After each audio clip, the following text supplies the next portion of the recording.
thing. The exportation of their own population. And again, you want to know why? I told somebody earlier today, says, well, what do you think we're not securing the border for? I said, follow the money. There are people who make a lot of money out of cheap labor. Follow the money when it comes to why Mexico and other countries have turned into these lobbyists for open borders. Why is it that every single time the president meets with the president of Mexico, or a lot of other countries in Central and South America, that the one issue that they demand that he address is the immigration issue? And they demand essentially open borders. Why are they doing that? It's called remittances. The hundreds of up to about $100 billion a year flowing out of this country into other countries. Remittances now, just this last month, I understand, became the largest source of income for Mexico. It now surpasses Pemex, which was at first the largest source. Now it's remittances from workers in the United States. That's why Mexico is pushing it on their side, and other countries around the world are doing the same thing. The Border Patrol repeatedly has said that your volunteers could make it more difficult and more dangerous for their agents to do their job. If they don't want your help, then why are you trying to help them? Well, actually, they work for us.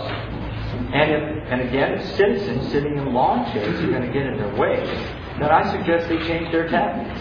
If they're saying, well, it could make our jobs more difficult, well, here's one way it could be more difficult. That is to say, now you're going to have quite a few people calling and saying, I see some people coming across the border here. Why don't you come out and take them? Okay? Now, in the past, that is lots of people have called, and sometimes they'll come out and get them. Many times they just blow it off.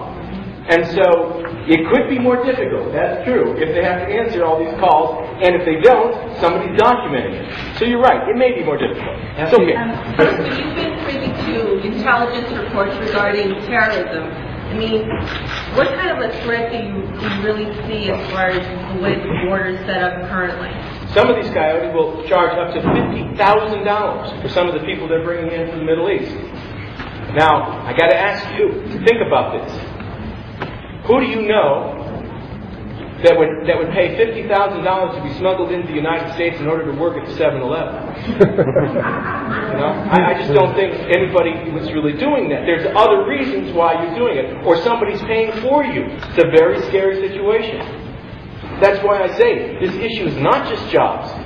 It's not just our economy. It's not just the pressure on our school system. It's not just the pressure on our healthcare system. It's not just the pressure on our prison system. 25% of the people in federal prisons are non-citizens.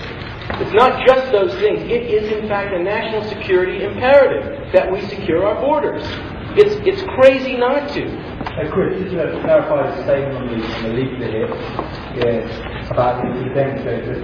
Be careful with the media, they can be the enemy. You consider us the enemy. Depends upon how your story turns out. The greatest champion right now is Lou Dobbs.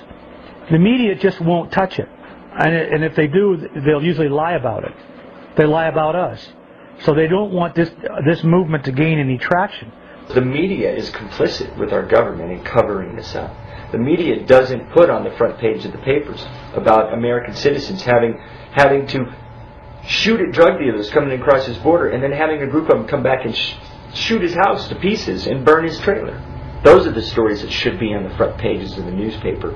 Not some poor migrant died in the darn desert who knew what chances they were taking and they chose to do that. And they try to make that our responsibility. And the other side of it is, how dare my fellow Americans buy in to the sensationalistic, slanderous, and now libelous lies that the media was allowed to use in portraying what we were doing down here, and how the sucker American citizen, the headline reader, bought into it, and how and it's another example of how we as Americans better take a good long look in the mirror, because we still have a great deal of problem, a deeply seated problem in this culture with judging other people with very little information.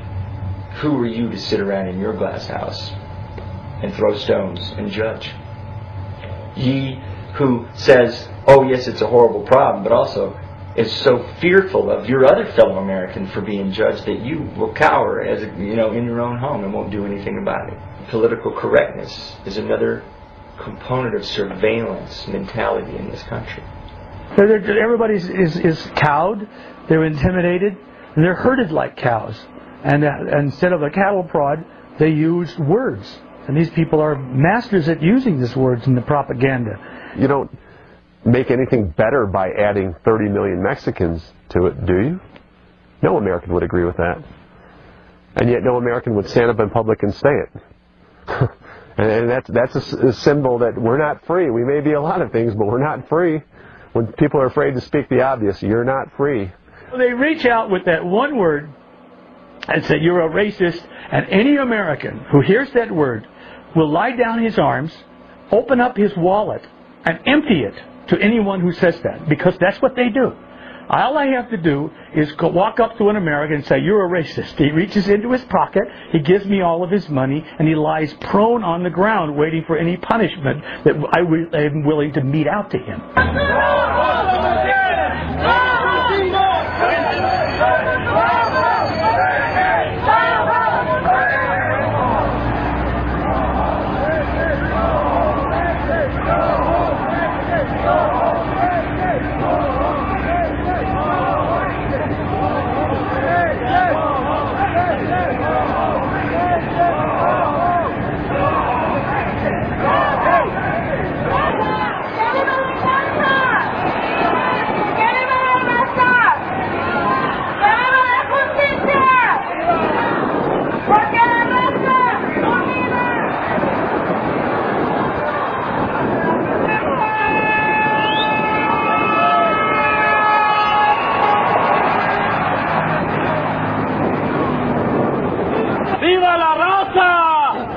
To Europe. That's your land. Europa, Europe, whatever the hell you want to call it.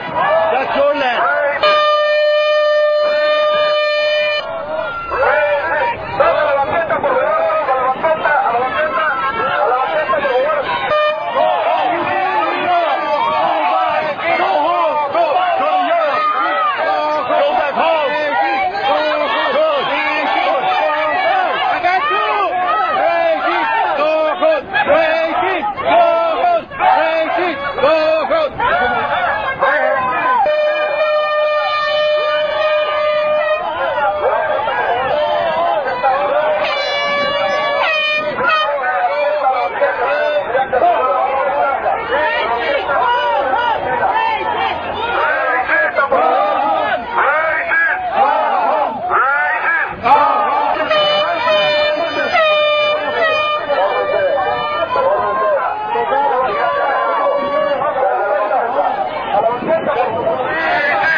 fucking drug dealers do.